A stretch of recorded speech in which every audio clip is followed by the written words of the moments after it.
Halo semuanya, gua Rozik, gue Syifa. kami dari PANT, Podcast Asik. No toxic. Oke, kali ini kita mau ngapain sih, Cip? Kali ini kita tuh mau ngebahas tentang sistem komunikasi interpersonal nih, Jik. Wih, apaan tuh? Tar dulu, sabar dulu. Jadi buat teman-teman semua yang lagi ngedengerin, yang penasaran apa sih sistem komunikasi interpersonal itu? Nah, kita di sini udah bareng sama teman-teman kita yang kece nih, Jik. Boleh dong dikenalin siapa aja? Oke, boleh kali dari sebelah gua dulu nih. Oke semuanya, perkenalkan nama gue Rehail Muhammad Rasrapatiji, biasanya dipanggil Ray. Halo, Ray. Hai. Perkenalkan nama gue Akbar Nugroho, biasanya dipanggil Akbar. Oke, Akbar. Silakan.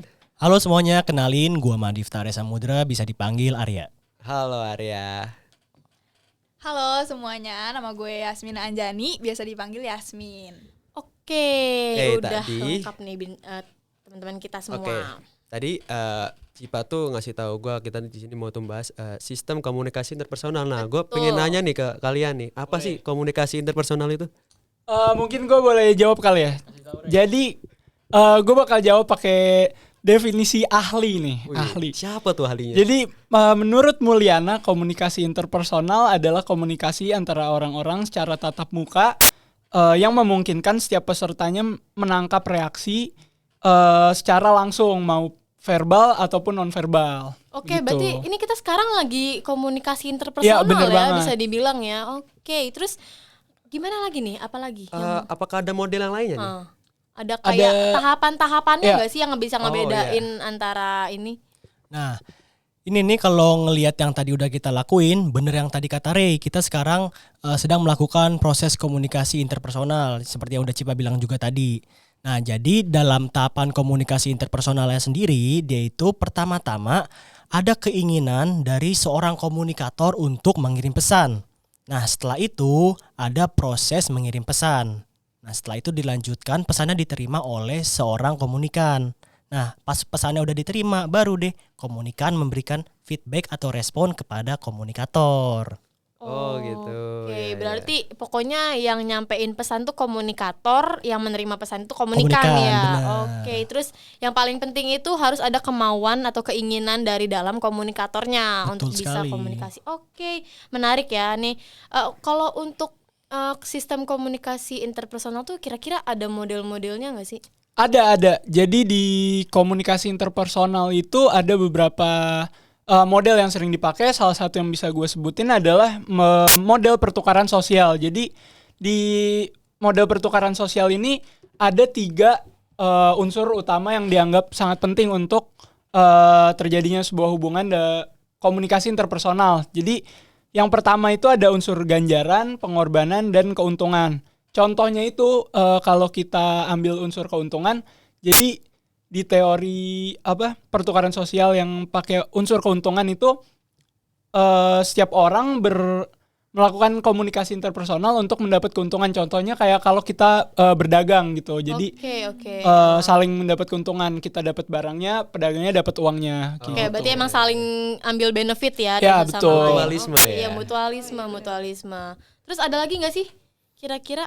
Kalau yang kedua itu ada namanya model peranan. Apa tuh? Model peranan singkatnya orang yang dijadikan contoh atau panutan. Contohnya nih kayak di sekolah. Di sekolah nih ada seorang guru yang mempunyai karakteristik dia ini tegas, disiplin, pintar, suka menolong. Oke. Nah, nanti murid-murid yang diajarin guru ini nih bakal melihat nih sosok gurunya. Wah, guru saya nih orangnya tegas, disiplin. Nanti setelah lama-kelamaan nih bakal dicontoh nih sama murid-muridnya sifat si gurunya ini. Oke, Oh, tapi gitu. kalau misalkan ada orang yang misalkan buruk gitu, ada guru, dia gurunya galak, marah-marah, terus malah dicontoh sama muridnya, itu gimana? Berarti sama aja dong model peranan juga. Nah, kalau model peranan ini sebenarnya balik lagi ke diri masing-masing. Bagaimana kita melihat orang lain. Jadi yang mau kita ikutin baik atau buruknya itu balik lagi ke diri kita sendiri. Oke, berarti emang balik lagi ke diri sendiri ya, teman-teman. Berarti ada faktor perspektif di sini ya. Iya. Oke, selain tadi ada kedua model tadi, ada model yang lainnya nggak nih kira-kira? Ada dong pastinya. Apa tuh? Kalau tadi Arya udah bilang ada model peranan, di sini ada model permainan. Setelah kita udah dapat perannya, langsung kita mainin perannya. Nih, Tuh, gua keren ya. keren kan? Keren ya, kayaknya keren ya. Nah, Keren banget. nih gue juga udah baca dari salah satu pendapat ahli namanya Eric Berne. Dia bilang model komunikasi permainan ini diklasifikasikan jadi 3 kepribadian atau 3 ego state. Itu ada yang pertama orang tua, yang kedua itu ada dewasa, dan yang terakhir ada anak-anak. Oke. Jadi saat kita ngelakuin komunikasi nih kayak kita sekarang gini, kita pasti akan munculin salah satu ego state kita, dan orang lain juga akan membalasnya dengan ego state yang sama. Oh, gitu. tapi ada nggak sih kayak ngebahasnya tuh kayak bukan dengan ego state yang sama gitu? Ada, pasti ada. Gimana tuh contohnya? Tuh? Kayak misalkan nih, gue nanya nih sama lo, Cipa, gue mau tanya dong, rekomendasi mie ayam yang enak di Pondok Labu tuh di mana sih? Terus lo jawabnya gini, mana gue tahu, cari aja sendiri. Nah, itu tuh beda. Oh, itu beda ya? Beda. Ya? Oh, ada perbedaannya ternyata. Karena Nyebelin, responnya nyebelin. tuh iya, Bukan karena sesuai responnya diharapkan bukan- ya. Iya, betul. Responnya nggak sesuai sama yang gue harapkan. Oke. Ini menarik banget ya, Rojik, tentang model komunikasi interpersonal tadi tuh. Nah, Rojik dan teman-teman sekalian, kalian tahu nggak sih fenomena Kak Jill? Tahu. Yang viral di TikTok itu kan? Banget. Kayak sampai sekarang tuh Kak Jill itu sampai masuk TV loh. Iya loh. Keren kan? Oh iya, diundang di Trans TV kan pagi-pagi pas happy. Betul. Nonton tuh. Kau nonton ya kayaknya ya. Mungkin boleh dijelasin dulu Kak Ajin tuh siapa sih, gue soalnya masih kurang Wah, tahu nih Kak Ajin. ini kayaknya Rojik ini tuh. Maaf. Iya, jadi Kak Jill itu bisa dibilang dia adalah TikToker, tapi dia tuh bukan TikToker yang emang bikin konten. Dia awalnya tuh jualan. Dia punya toko gorden gitu. Jadi dia di TikTok itu nge-live dan bikin video tentang jualannya dia. Kenapa sih dia bisa viral sampai segitunya? Karena mungkin pembawaannya dia nih yang menarik. Jadi audiensnya juga jadi banyak nih. Nah, kalau misalkan gue mau nanya nih sama teman-teman sekalian tuh kayak bisa nggak sih fenomena Kak Jill ini dikaitkan dengan model-model komunikasi yang tadi? Bisa sih, gue boleh sedikit tambahin ya. Boleh Di banget. Sistem interpersonal ini kan ada satu model juga tuh namanya interaksional. Oke. Model interaksional ini kan apa sih namanya, komunikator dan komunikan itu bisa bertukar posisi. Seperti kita nih, kayak tadi Cipa yang nanya, dia jadi komunikator, nah gue jadi komunikan kan. Setelah ini gue jawab, gue yang jadi komunikator ya kan. Dia yang jadi oke. komunikan. Iya, Nah bener-bener. kalau dikaitkan dengan itu, mungkin Kajil bisa termasuk dalam kategori itu juga gitu, bisa dikaitkan karena kan dia suka bertukar pesan nih lewat apa, chatnya, komen-komen gitu kan, suka betul. membaca-baca komen dari netizennya juga, dan juga kalau dikaitkan dengan faktor situasional dari interpersonal sendiri. Ada Ada ya Ada, faktor-faktor ada. dari apa komunikasi interpersonal ini? Apa Apa aja tuh? Kalau itu mungkin nanti dijelaskan dengan teman Oke. saya. Oke. Kali ini gue mau membahas satu contohnya, yaitu dari daya tarik. Daya tarik. Oke. Nah, Kajil ini kan menarik banget kan, kita tahu lah dandanannya, terus cara betul, bicaranya betul khas ya kan. banget. Jadi mungkin itu yang membuat orang-orang tuh jadi tertarik buat nonton dia. Gitu sih paling. Oke. Dan gue mau lanjutin dikit nih, ngumpung lagi bahas faktor ini ya, faktor atraksi interpersonal. Jadi di faktor-faktornya itu ada 2 yang garis besarnya, ada faktor situasional sama faktor personal. Nah kalau yang tadi Akbar sebutin itu daya tarik, itu termasuknya situasional Kak. Jadi daya tarik itu kalau di contohnya yang kita ambil Kajil, dandanan dia, terus physical appearance dia tuh khas banget ya, apalagi terutama make upnya. Abis itu ada di faktor situasional ada daya tarik fisik, itu yang pertama, ganjaran, keakraban, kemampuan dan kedekatan. Nah kemudian ada faktor personal, yaitu kesamaan karakteristik, terus faktor harga diri yang rendah, kemudian tekanan sosial dan isolasi sosial. Iya tuh, kalau tadi kan lu bilang kesamaan karakteristik. Gara-gara si Kajil ini viral ya, Ya. nyokap gue tuh jadi ikut-ikutan kayak Kajil gitu loh ngomongnya di rumah. Gaya ngomongnya ya. Dikit-dikit 10 gelombang kanan, Oh my 10 God. gelombang kiri. Supa-dupa TikTok darling banget nih. Ya ampun. Terus juga nyokap gue sih emang udah ada kesamaan karakteristik yang sama dari dulu nih sama Kajil, yaitu hard work-nya. Kan kalau kita lihat ya kan, Kajil itu hard work banget loh guys. Kayak nge-live tiap jam. Betul. Gila, Ih, itu nggak capek apa Konsisten ya? ya, konsisten benar. Betul. Emang Kak Jill nih sangat amat Keren. menginspirasi ya. Iya. Kayak selain itu ada lagi nggak sih model-model yang bisa terkait gitu teori-teorinya dengan Kak Jill ini? Nah kalau untuk itu ada lagi nih. Tadi kan udah dijelasin ya ada model peranan. Nah kalau mau dihubungin sama contoh kasus si Kak Jill ini, bisa kita lihat dari gimana cara Kak Jill ini nih ngomong deh. Kan kalau di TikTok tuh Kak Jill ngomongnya kayak, halo adik Kak Jill sayang, darling. Khas banget ya, khas banget. Oh my God. Terus kita nih di sosial media kita nih banyak ngelihat orang-orang yang ngikutin cara ngomong Kak Jill.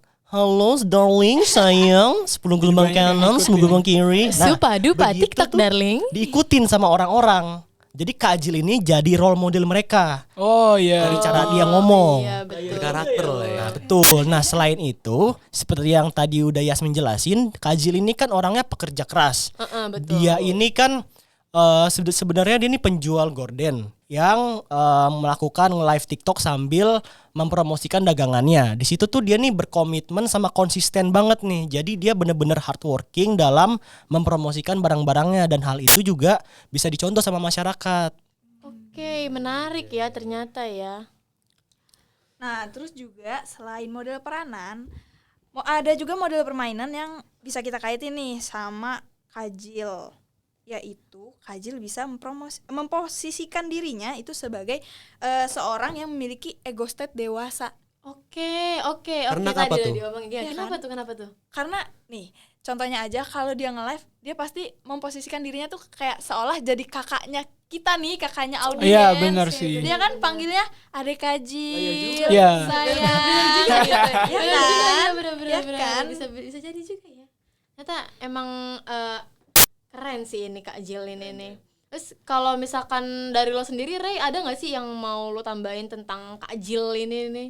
Mungkin dari model yang tadi gue sampaikan di awal itu ada model pertukaran sosial ya. Iya betul. Jadi kalau di interaksi yang Kak Jill coba bangun sama audiensnya itu kalau kita lihat dari unsur keuntungan, kayak tadi contoh yang di awal gue jelasin kan sebenarnya Kak Jill ini dagang ya. Jadi cara dia interaksi sama calon pembelinya itu bikin dia makin disukain sama Iya, calon betul, pembelinya. Iya. Kayak gitu sih. Jadi ya Kak Jill mah dapat duit dari dia beli Iya. gorden, sementara yang audiens yang lihat dia juga tahu nih kalau mau beli gorden yang kayak Iya. gimana. Karena Kak Jill kan juga ngasih advice, Betul. 10 gelombang kanan, 10 Iya. gelombang kiri. Oke. Menarik banget Rojik. Menarik Di banget. podcast kita hari ini bersama dengan teman-teman kita yang kece banget. Kece banget. Oke, jadi berdasarkan hasil podcast kita kali ini kesimpulannya apa nih kira-kira teman-teman nih? Kesimpulannya itu kalau menurut gue ya Rojik, Iya. namanya komunikasi interpersonal itu ada semacam tadi yang gue menarik banget sih sama ego state-nya itu tadi. Jadi setiap orang tuh punya bisa dibilang egonya masing-masing dan itu terlihat saat dia berkomunikasi. Oke. Bisa Jadi, melakukan peranan juga, permainan iya, ya. Emang menarik sebenarnya kalau Menarik, ngebahas tentang komunikasi ya Rojik ya. Oke, kayaknya cukup sampai sini aja nggak Ya, sih cukup. podcast kita hari ini. Gue Syifa. Gua Rozik. Sampai bertemu di podcast selanjutnya. Dadah.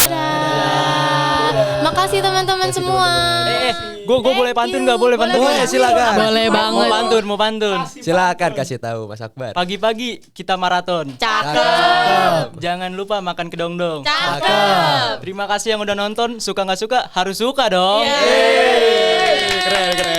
Terima kasih. Makasih semuanya.